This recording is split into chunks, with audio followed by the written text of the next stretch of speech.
listen on your smart speaker. Play WHPC. And available on Odyssey, TuneIn, iHeart, and on the WHPC app. 90.3 WHPC.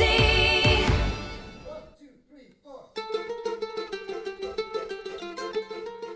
Hi everyone, this is Jewish Talk, coming to you from Nassau Community College on 90.3 WHPC. Also streaming on nccradio.org. This program is later archived on Spreaker.com. This program is repeated on Sundays here at 8 a.m. and of course at 11 p.m. So hi there, my name is Rabbi Perl. Good morning, good afternoon, good evening. This of course all depends on when you're listening and watching. When I say watching, you can go right now, Gewalt. You can see us on Facebook Live at WHPC or my own page, facebook.com at Anshel Pearl. So hello on the radio, hello online, and hello to the world. Before we get into a very, very interesting topic for today, I'd like to dedicate our program to two wonderful 14-year-olds who sadly lost their lives this past week here on Long Island in Jericho to a DWI situation, to dear Ethan Falkowitz and Drew Hassenbein. On behalf of all of us, we extend our heartfelt best wishes to the grieving families and friends. May Hashem comfort them amongst the other mourners of Zion and Jerusalem. Today, starting in 1998, began what is known as the World Laughter Day. And the first celebration actually happened in 1998 on May the 10th. And since that time, it has been established, so to speak, that today, on this May 7th, is the annual, the first Sunday of May, as established as the World Laughter Day. It was first celebrated and arranged by Dr. Madan Kataria, who was founder of a worldwide laughter yoga movement. He was inspired to start this laughter yoga movement in part by the facial feedback hypothesis, which postulates that a person's facial expressions can have an effect on their emotions. So this celebration of World Laughter Day is a positive manifestation for world peace and is intended to build up a global consciousness of brotherhood and friendship through laughter. And certainly we do need it at such trying times. Now, it is most often celebrated by gatherings of people in public places with the sole purpose of laughing. And it's become so popular these days that out of this original effort, there are now more, and it's now celebrated across 115 countries through laughter clubs. So I felt when I learned about this through a friend who's dedicating today to distribute toys for hospitalized children and bringing along comedians to help uplift and help laugh the children in dire circumstances, I thought, based on the teaching of the Baal Shem Tov, whatever you see and hear is in the service of Hashem. So I decided in the service of God, that's something that can inspire us. I said, you know what? Why don't we dedicate a program today to laughter in conjunction with this worldwide effort of World Laughter Day? So where do we begin? You see, laughter has been an important part of Judaism since biblical times. Many are familiar, of course, with the famous story of Abraham and Sarah, who are unable to have children together until a very unnatural old age. And when God's messenger gave the couple the happy news, they both laughed. Okay, for different reasons. But because of this laughter, their heir, the child that was born to them, whose name is Yitzchak, Isaac. And the Hebrew name Isaac actually means to laugh. What a laugh Abraham and Sarah had together over this news. And ultimately their son, Isaac, Yitzchak, as the name means laughter. The history of Jewish merrymaking does not end in the Talmud. In the Bible, we find it even in Talmudical times, which was about 2,000 years after Abraham and Sarah. There's an account of how a great sage, Rabbah, used to begin each of his lessons with a joke. Yes, a joke. And many rabbis, including yours truly, always starts the Shabbos morning sermon with a joke. In typical Talmudical fashion, we have to analyze why would this rabbi in the Talmudical times begin a most serious of studies in his academy with a light-hearted moment. And the rabbis explain, they say by a good joke, it opens up the minds to learning. As opposed to myself with a bad joke, the only thing it opens up is the people in my shul who open up their mouths and start to groan when I give them my joke. And the rabbis further illustrate the point by giving a metaphor for this phenomenon of the importance of opening up a class, a study, whatever it may be, with a joke. And they give the following example. It's like a parent who must bend down to pick up his child. Through lowering himself, he's able to ultimately raise the child. In our case, by allowing the mind to be involved with something a bit less weighty, ultimately the mind will be raised up to new heights. So what is the source? What is is this nature? Is it nurture? How is this? Why is it so important for us to have this? And that's it, what I'm going to discuss today on many, many levels of the importance of laughter and the importance. And meanwhile, I'd like to say hello to Jane Batista, to Denise Zellickson, Michael Weingart, who is, I think, watching from all the way from Germany. Thank you so much. And if anybody else joins us on Facebook, I'll be happy to give you a big shout out. Thank you to Robert Franklin, who also extends his best wishes to the grieving families that we just mentioned. And let's see now, everybody else. Let's see, we also have Peter Hirschhorn, good morning. And Richard D. Rottenberg, thank you so much. And Safra Tava, good morning to Dr. Eitan Kelshevsky. And of course, Zalman Wag, thank you so much for your best wishes. So we're celebrating by divine providence. I came to learn that today is designated as a World Laughter Day. So I figured let's talk a little bit more about that on a more deeper level, the importance of laughter and why it's important on many, many levels. And I may even want to share with you a few jokes, hopefully to make you laugh, because in my synagogue, all I get is groans when I give my speeches. So figure if I do it on the radio or on Facebook, no one's going to, react as just joking, everybody. Oh, here we go again with the jokes. Okay, so here we go. Laughter is really a very, very deep spiritual emotion. We have to understand the dynamics of laughter, and we also have to know how to use it. We know that the list of Jewish comedians is long. We just discussed how a great Rav, a great rabbi in the Talmudical times, before he would lecture in front of thousands of students, he would start off with a joke. Jokes have the power to grab our attention and focus our mind. Deeper, my friends, laughter can snap us out of melancholy. It can put things back into perspective and provide the momentum to make the best of life. Here's one of my favorite jokes. A man is riding his motorcycle down a mountain road, suddenly loses control and goes hurtling off the cliff. As he's sailing through the air, he shouts out, "Hashem, God, please make a miracle, save me." Moments later, his shirt gets caught on a branch sticking out, leaving him dangling thousands of feet above the ground.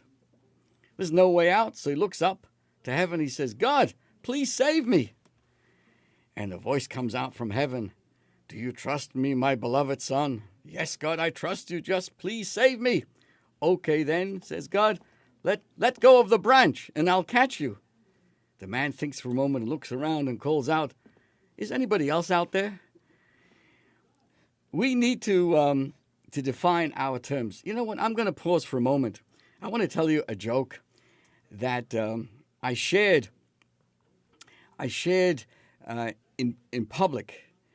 A few years ago, I had the honor of making the invocation or the blessing, the concluding blessing, when the local DA here in Nassau County, Madeline Singers, was being sworn in. It took place in, I think where it was, in the CW Post. And all the political leaders were there, all the elected officials were there. And it was my turn to go up to make this concluding blessing. As I walked by the front there, at that time was Laura Curran, the county executive. And I said to her, as I was walking by her, I said, "Is it okay if I use you for a joke?" So she looks at me kind of funny, and she says, "Okay, at least you gave me a heads up." So I get up on the podium, and I produced in front of everybody a note and a key. And I said, as I passed by Laura Curran, our county executive, she said to me, "Rabbi, you are the keynote speaker." Keynote speaker? What are you talking about? I'm there to make a concluding little short prayer. And I got up and I showed everybody. I had a key and a note. And the note said, "Rabbi, when you finish, lock up." The whole place cracked up. But I want to thank Laura Curran, the great county executive, for being such a sport. But why indeed? Why do we laugh? Laughter is when the unexpected occurs. A toddler puts on her father's big shoes. What happens? We laugh. The president forgets his lines in a speech. We laugh. When two contrary elements are juxtaposed, put together, the sudden surprise catches us off guard. And the more unexpected it is, the funnier it is.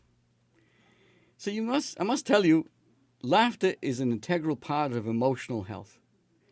You don't have to watch TV to release tension. You just have to listen to this program.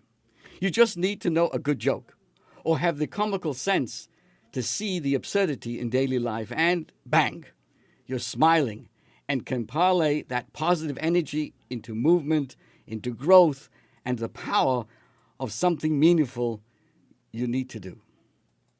Did you ever see a child fall and get a tiny bruise, then break into a fit of tears? What if you look at the child and say, oh, I think we have to rush you to the hospital? The child laughs because he realizes the bruise is a small worry in the big context.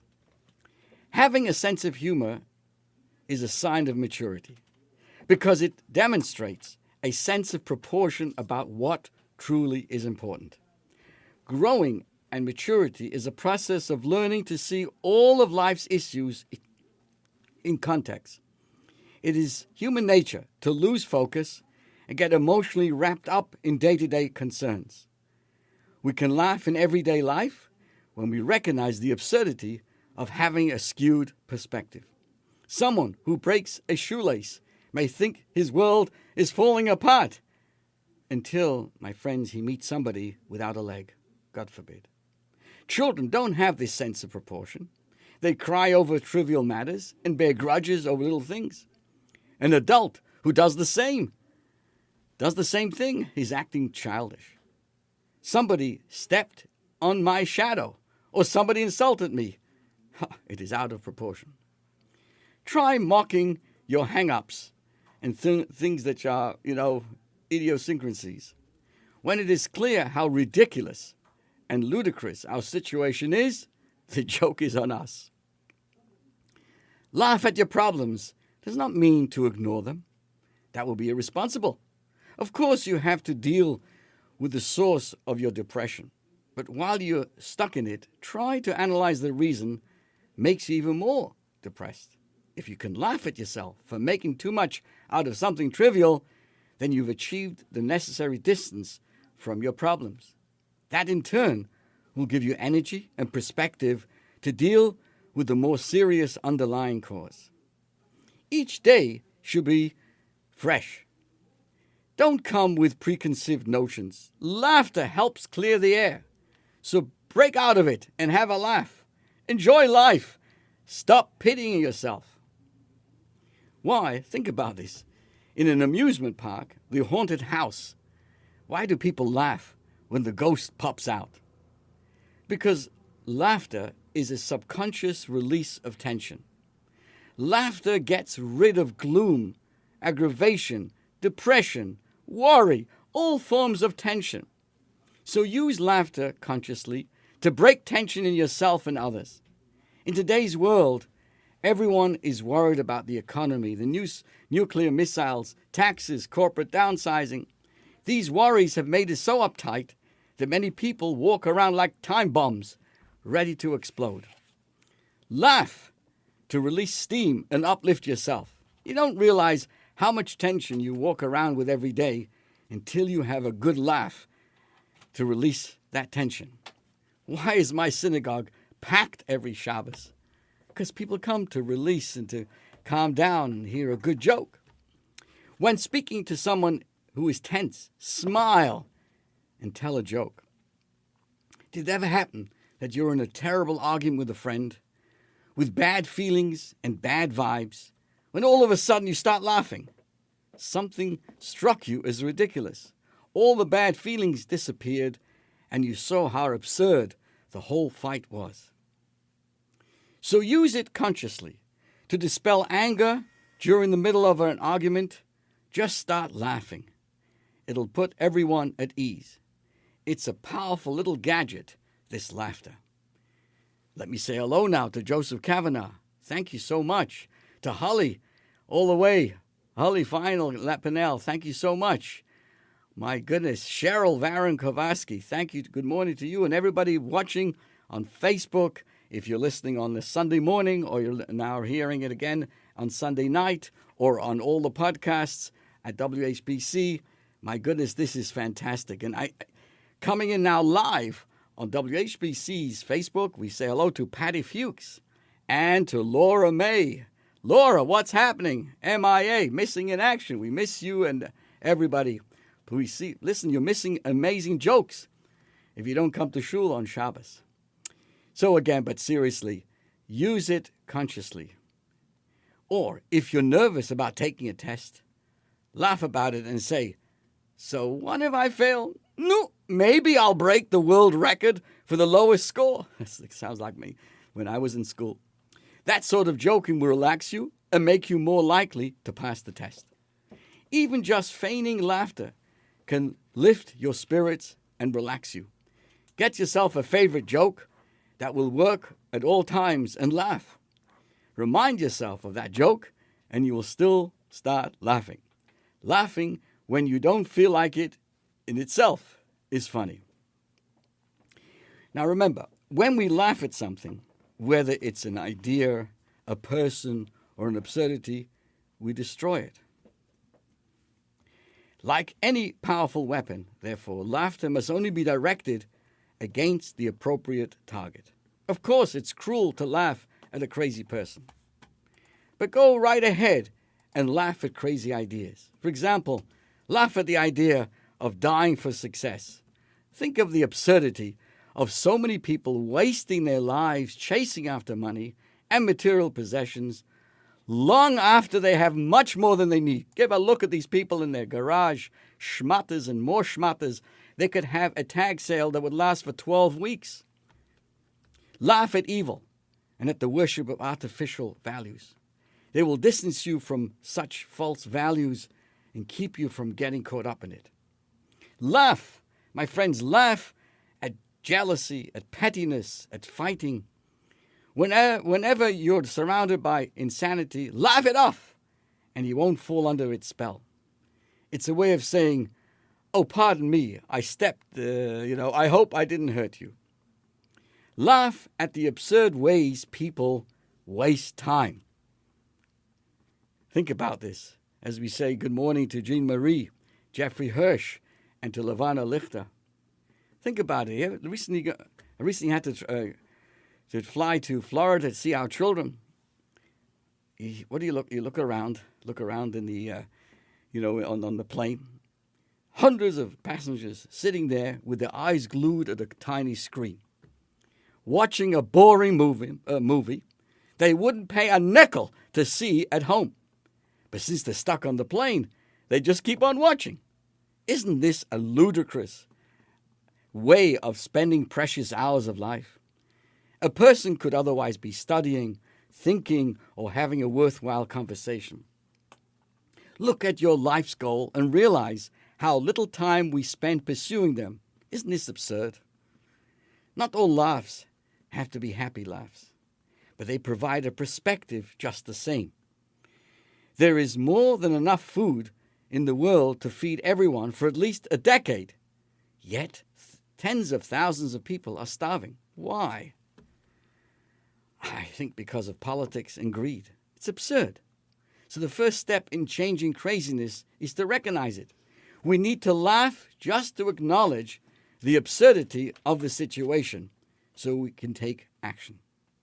When you see things, these ridiculous things, laugh at them so you won't get caught up in them. Do you understand? When you see insanity, have a good, solid laugh, and as I find myself, you become released from it.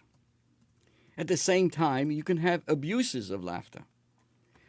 Abusing the tool of laughter is very dangerous and destructive.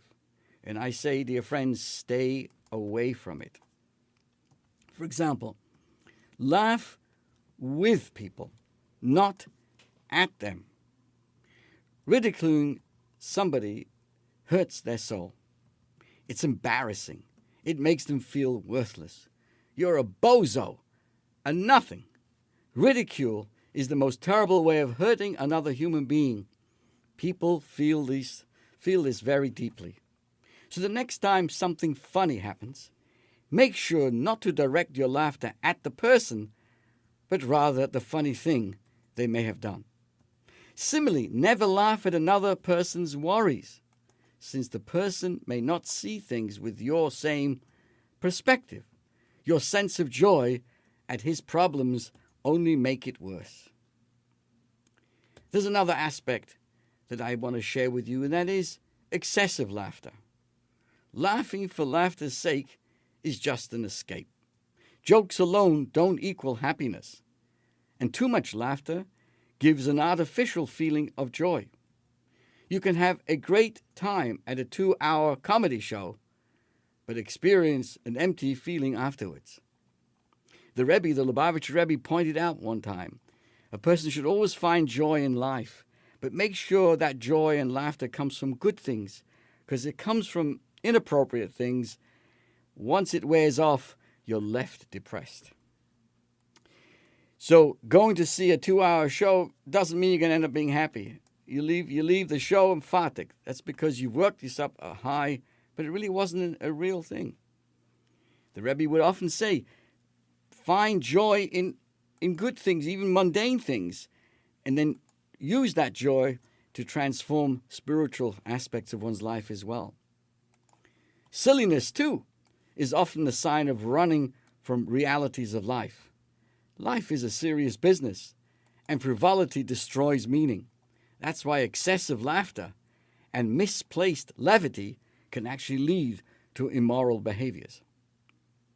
What about negative laughter? Certain types of laughter, like cynicism, sarcasm, or a nervous laugh, reveal a more deep-seated emotional problem. Dirty and ethnic jokes are especially problematic. Watch out for these negative laughters in yourself and in others, and distance yourself from them. Good morning to Keith Drucker. There's an old saying, never laugh at motherhood or God.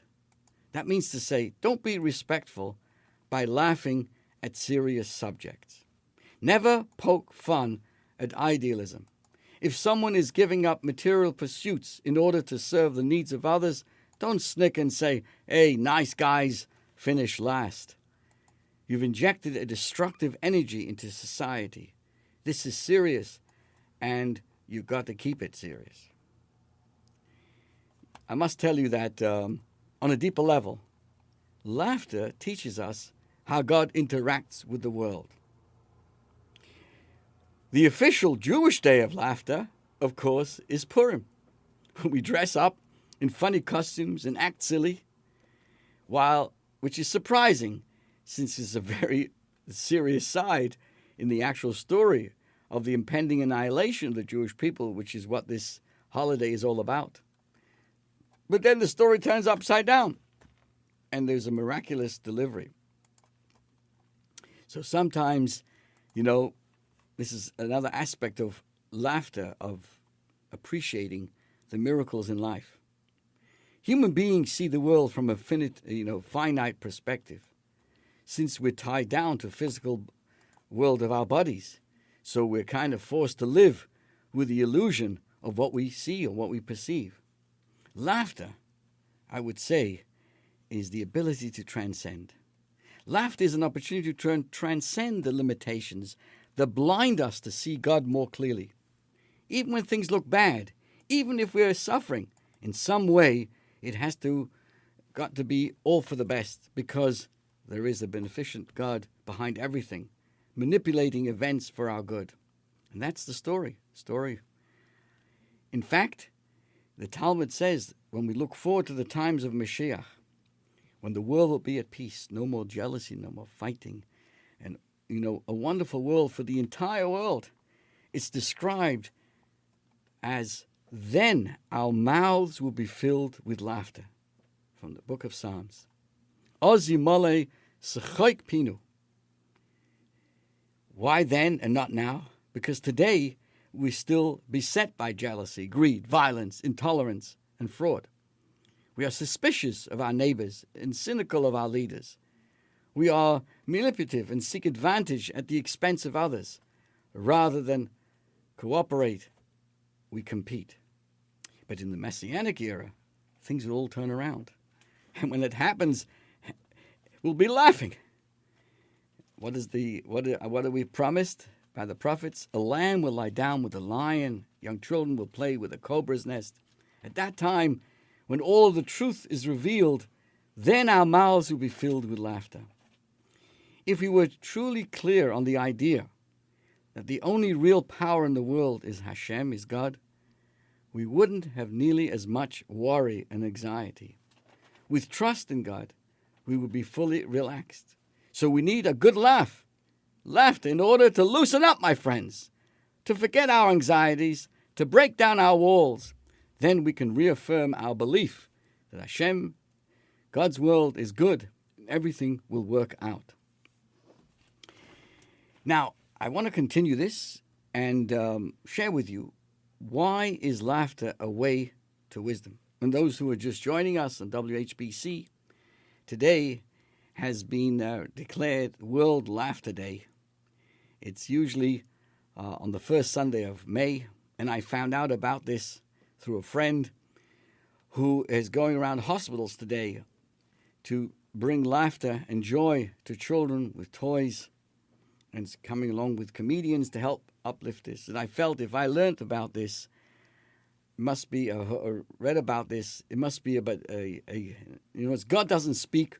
We don't hear God or speak to us, but the way to know that God is talking to you is with the encounters, with the people that you know, with the experiences that you have.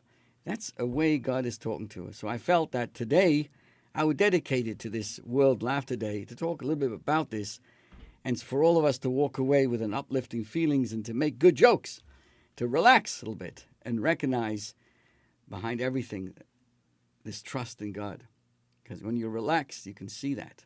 So we need to have a good laugh in order to loosen up. Now, I want to continue this. I see that on our Facebook, we have Richard Ruttenberg, who is now also joining the importance of sharing a joke. So please, feel free. Well, why is laughter a way to wisdom? So again, we use laughter to keep our troubles in proportion. Realize they're not as bad as they seem.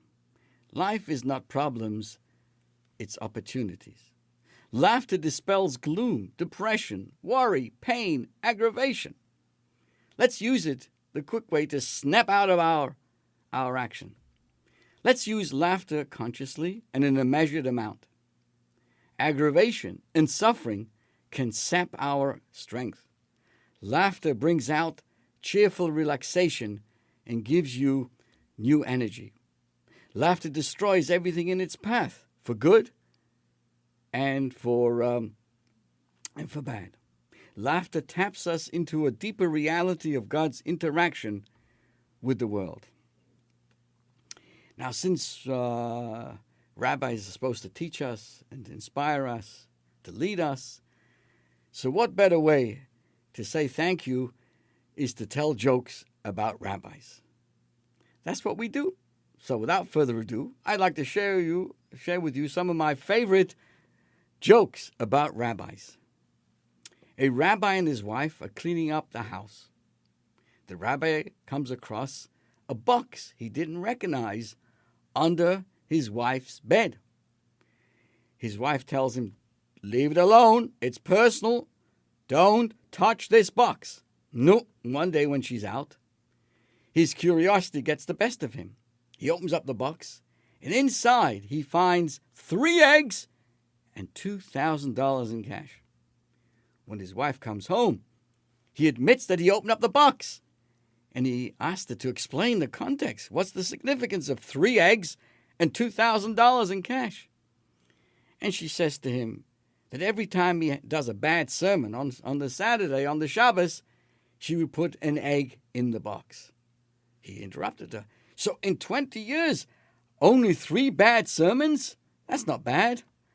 And his wife continues, "Every time I got a dozen eggs, I would sell them for $1. Please, don't all laugh at the same time. It has a negative feeling on the internet. A rabbi walks into a bar, white rose, no less. He has a long gray beard. He's wearing the tzitzis and the whole package. And he has a frog on his shoulder. The bartender says, "Where did you get that?" The frog answers, "Brooklyn. There are lots of them over there." Oy vey, my friends, oy vey. Izzy and Howard were brothers. They were disliked, my friend, by the entire community. They ran a crooked business. They lied. They cheated the poor. But they're also very, very wealthy. I appreciate that out of everybody, Richard Rottenberg, all the way from Florida, he got it. He's a man of perspective and depth. Thank you very much, Richard. Sharon Jacobs, Boker Tov to you. Stay with us. It's like a joke. So when Izzy now dies, Howard goes to the rabbi and says, "I will donate $1 million to the synagogue if at the funeral you say that my brother Izzy was a mensch." Understand? As I pointed out, they both ran crooked businesses in that place. But he says, "I'll give $1 million to the synagogue if you say something nice about my brother." The rabbi thinks about it, and he eventually agrees. When it comes to the funeral, the rabbi recounts Izzy's wrongdoings during the eulogy at length. Then he closes with a sentence. But compared to his brother, he was a mensch. We're not finished yet, my friends. Rabbi Epstein was a particularly tenacious clergyman and couldn't stand seeing people, getting drunk. So one day he goes into the particular tavern that's frequented by some of his members. Rabbi Epstein walks out into the pub and sees Stan from the synagogue. "Stan, do you want to go to heaven?" And the man says, "I do, Rabbi." The rabbi says, "Then stand over there against the wall." Then Rabbi Epstein asked another man that he recognized, "Do you want to go to heaven?" "Certainly, Rabbi." That was his reply. "Then stand up against the wall." Then Rabbi Epstein walks over to Chaim Yankel and says, "Do you want to go to heaven?" And Chaim Yankel says, "No, I don't, Rabbi." The rabbi's in disbelief. "You mean to tell me that when you pass on, you don't want to go to heaven?" Oh, Chaim Yankel says, "Oh, when I die, yes. I thought you were getting a group together to go right now." My friends, fantastic. Susan Rosenkrantz, unbelievable. The Harvey Manis, Shalom Aleichem to you. And Susan Mermelstein is cracking up over there. I mean, the entire, North Shore of Long Island is like on tenterhooks over here. My friends, we're sharing jokes on this special day of World Laughter Day. So let's continue with this. Let's continue. There's much more we can talk about on a more deeper level as well. But I must tell you about this. This is one of my, one of my favorite. Rabbi Saperstein, fresh out of rabbinical school, had to officiate his first funeral for a homeless man with no friends or family. The funeral was to be held at a new cemetery across the town, and this man was the first to be laid to rest. This homeless person with no friends or family.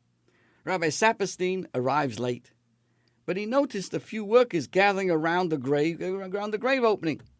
So young and enthusiastic, Rabbi Saperstein pours out his heart and his soul, and he gives this sermon and he recites the prayers. He was so wonderful that he brought the cemetery workers to tears. When the service was over, the rabbi walked to his car. As he opened up the door, he heard one worker say to the other, "I've never saw anything like that before, and I've been putting in septic systems for over 20 years." So, my friends, it's not so easy to be a rabbi. You know what I mean? What kind of profession is that for a nice Jewish boy? Anyway, let's continue. Let's continue, my friends. And I want to say hello again to those who are having a good time listening. And Richard, again, I can't take it. He's giving me a standing ovation. I mean, I don't have a chair. That's the reason why he's giving me a standing ovation. That's funny. Let's go on a little bit more, and we'll come back to it again if time will allow us. Humans have a primal, insatiable need for joy. Keeping upbeat is an ongoing venture. It's not easy. This is why funny people are popular people. They make big bucks, the comedians. The speakers with the most humor are the most sought after and the most successful. They make us laugh and they help us move forward. Laughter and humor are important survival tools. Laughter, humor, and joy are all bound together. Humor leads to laughter, which leads to joy. Even though you don't need to be happy to be funny, you don't need to be funny to be happy. It is a perpetual cycle. As the joy produces more laughter, a person has more sustainable joy. Let's consider the following. I want to say hello to Jay Mostel, who is bringing about 70 people to the upcoming amazing concert, Unity concert, on June 15th. Thank you so much, Jay. Consider the following. 7 days without laughter makes 1 week, said a famous author. Men need laughter sometimes more than food. Try to just give them laughter for a kiddush. You'll soon find out the reality. Not to worry, a man isn't poor if he can still laugh. Don't you agree? We all agree that we need joy and laughter. We need them for the little problems and the not-so-little problems that could puncture our mood and our spirit. Jews probably know more about tsuris, than everybody else, but we make a lot of jokes. It's there. It's part of our psychic. As Cheryl says, laughter is the best medicine. And yet laughter is not a simple matter. Some people want to laugh but can't. Some people can laugh but won't. Case in point, at the end of a laughter event, participants crowded around the laughter, the facilitator of the laughter, to express thanks for such a refreshing evening.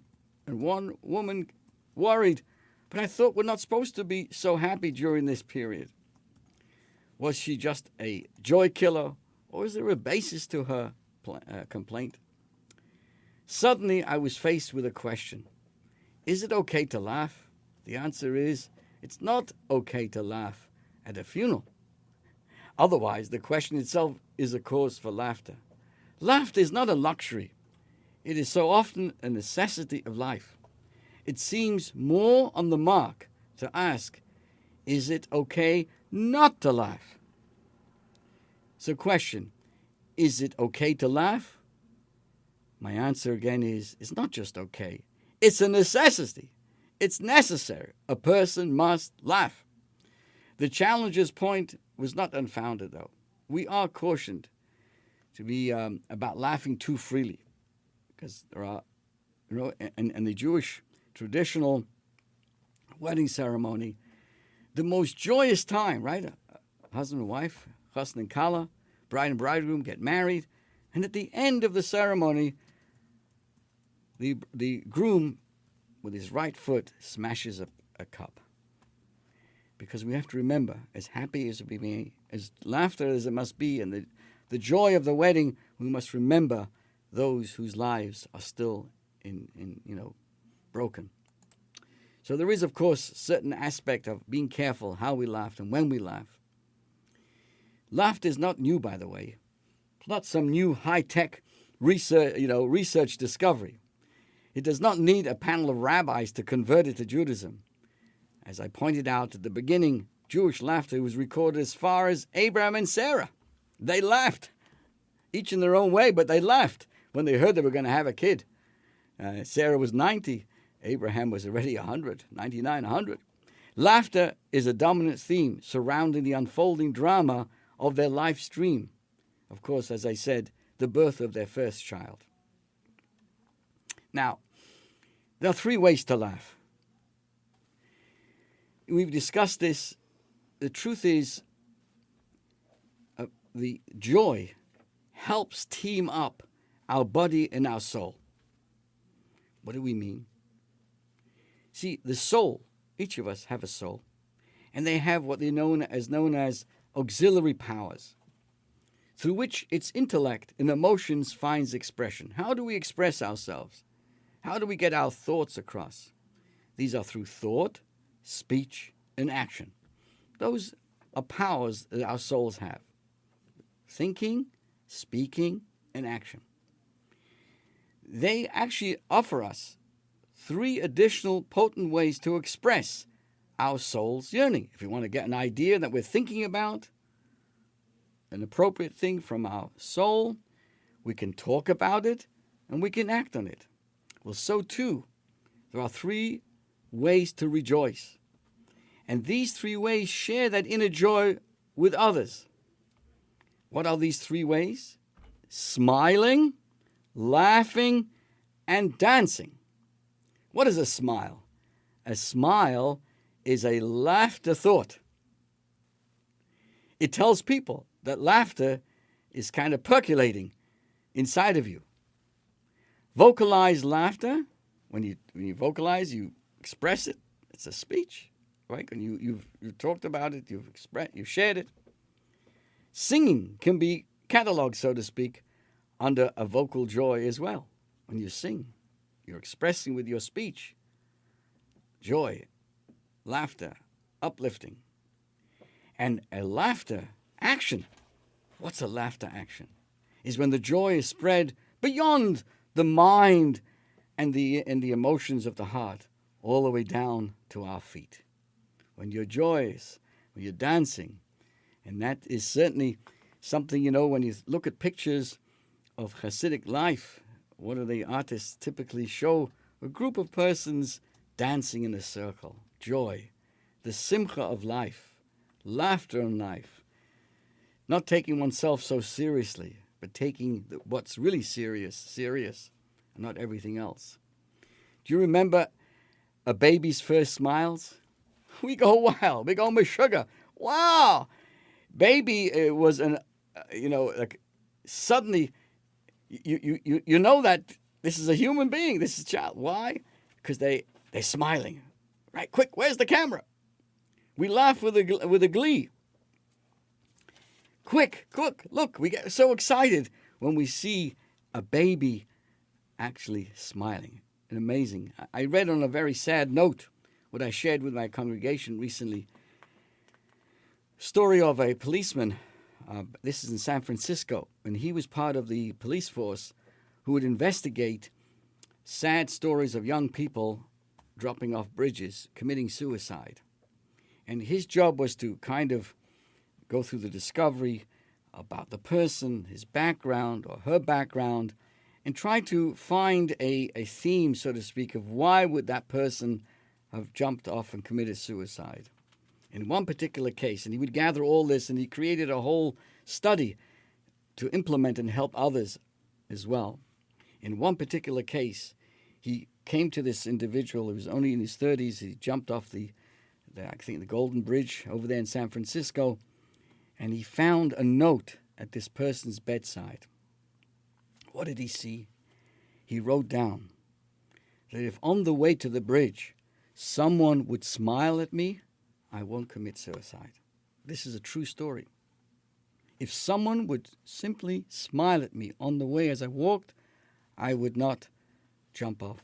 Obviously, nobody did, and sadly, he committed suicide. A smile, some laughter, it releases tension. It shows that you care. That's, to see the smiles in others, making other people smile, is such an important thing. If you're looking for a body action to help create joy and keep it alive, there isn't much out there that moves the body more thoroughly than a good laugh. A sneeze is a pretty moving experience and even sends things flying off the desk, but the laugh lasts way longer. Our body practically heaves. We chortle loudly, and sometimes we even shed tears. Definitely, laughter is a full body engaging activity, and we certainly do injustice to the dictum. There's a famous expression from the Psalms, Kol atzmaisai tarmarna, all my bones should declare my affinity of the Almighty God. Humor is a wonderful laughter trigger, but we don't need it to laugh. We can laugh without it, and we did when we were infants. And listen closely, adults. You should be laughing more often, and even when you forget to or don't feel like it. In fact, those are the most important times to laugh. So that physiologically, so what is it? What is this laughter? You'll be impressed of how important it is.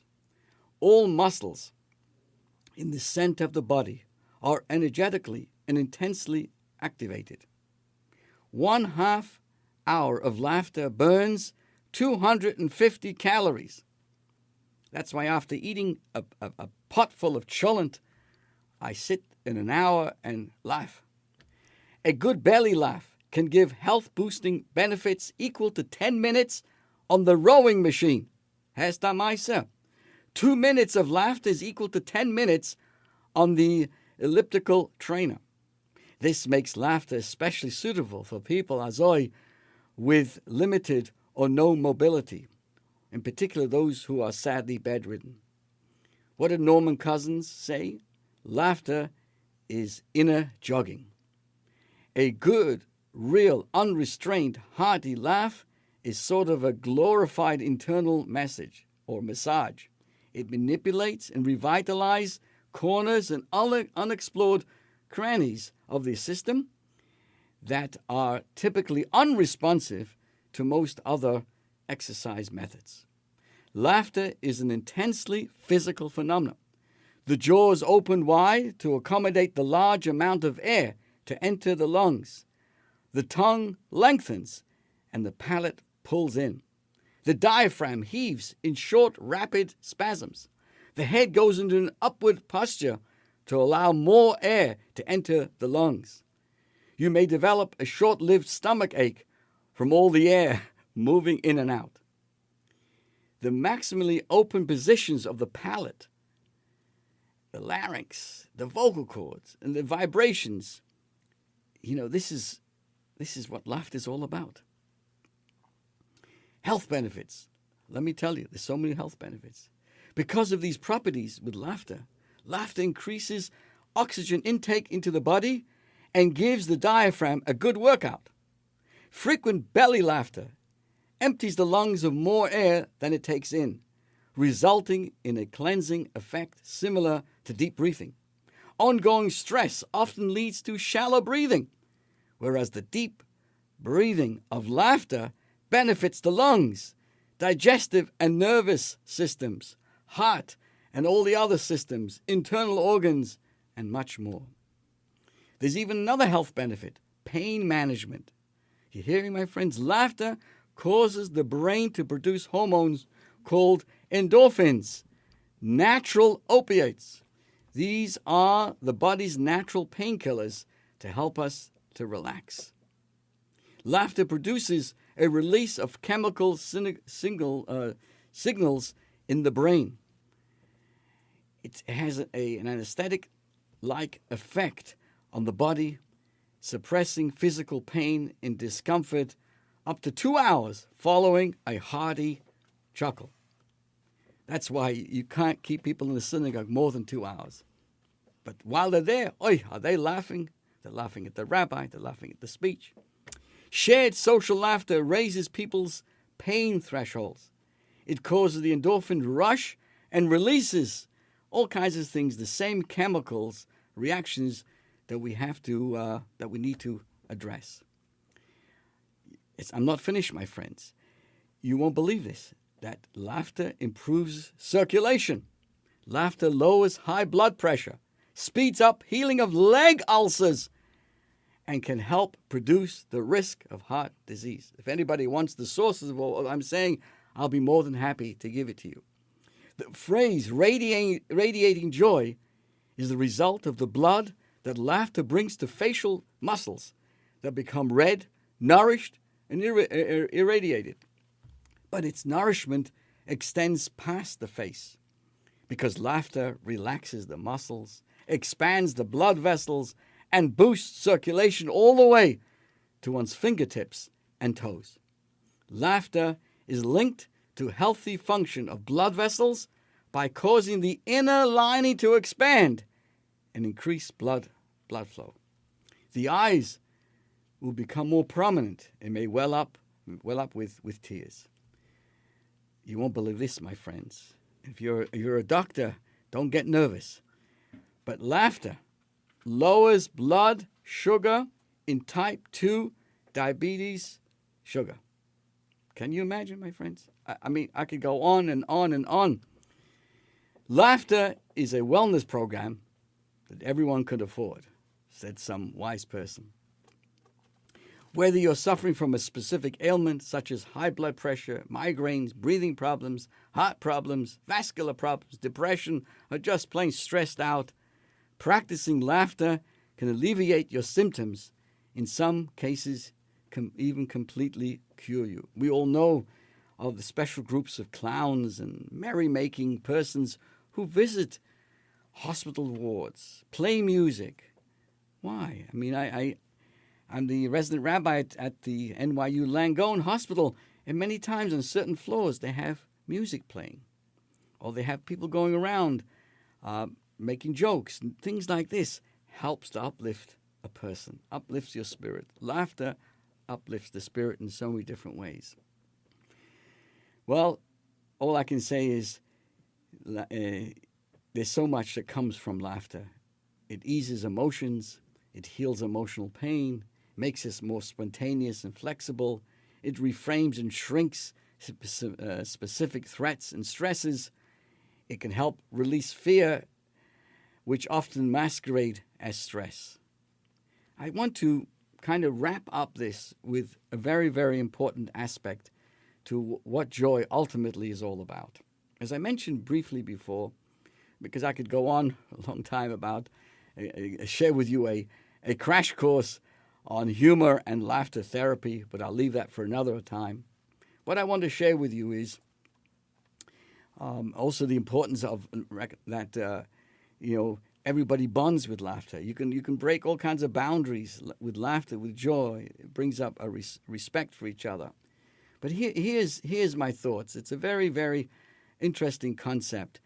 We're told, we mentioned earlier on, when Mashiach comes, we're going to look back at this time and laugh. There's going to be tremendous joy and happiness. More specifically, we're told in the Jewish tradition that when Mashiach eventually comes and there's peace and health and good things for the entire humanity, everyone's going to sit down for the feast of the Leviathan. There's going to be a huge grand meal made of fish. That's why in the Jewish tradition on Shabbos you have fish, is a taste of what will be. And the question is, is that what we're looking forward to? Sitting down to have a piece of fish from the Leviathan? What's the significance of that? Furthermore, we're told that the Talmud discusses what does God do all day. And briefly, it says that the first few hours God is sitting and studying, then he takes care of giving the world, and then he's goes through a whole thing. The first 3 hours he's studying. The next 3 hours God sits and judges the world. The next 3 hours he fixes the world, and the last 3 hours of the day he's sitting and laughing with this fish. Sitting and laughing with the fish. What is this all about? Obviously, it's a figurative understanding. The basic line is a fish lives in the water. A fish recognizes its source. There's a certain happiness when you're bonding with what's appropriate. That's the symbol of this fish. Bonding, connecting, leviathan. And as this is not something fishy, but and of course Michael Wolff is totally besides himself over this. What is the significance, though? What do you mean God is sitting there and laughing with this fish? Life in a sense is filled with paradoxes. The best joke is when you put two things together, you're going one way and you suddenly come to another way. What's the ultimate concept of joy in life? What do you think God is so happy with when he looks at us? That he sees human beings striving with all of our materialistic and finite aspects. All of us are trying to be a good person, to make the world a better place. In a certain sense, there's a paradox. On the one side, we're very physical. On the other side, we're trying to be. So that is really part of God has a tremendous sense of humor, and he appreciates the fact that all of us are making our effort. So in a certain sense, God says, look at this. I can't believe this. People with all of their foibles and all their limitations are trying to transcend, to make the world a better place. That's the greatest joke, so to speak, to be able to live in both worlds. And then we can do that. What helps us reach that point is joy, is happiness. And the fish represents, a fish lives in the water. It notes, it recognizes its source. An animal can walk around. A human being walks around thinking they're independent. But a fish recognizes its source. When we remember who we are and where our source of our blessings comes from, we may laugh. Because it's not really about ourselves. It's about the ability that God has made us through laughter, through joy, to be able to bring the physical and the spiritual together. This is your host, Rabbi Perl. Thank you all for joining us. Wishing you a wonderful week of joy and laughter and simcha and joy in every aspect of our life. Stay well, everybody, and thank you for joining us.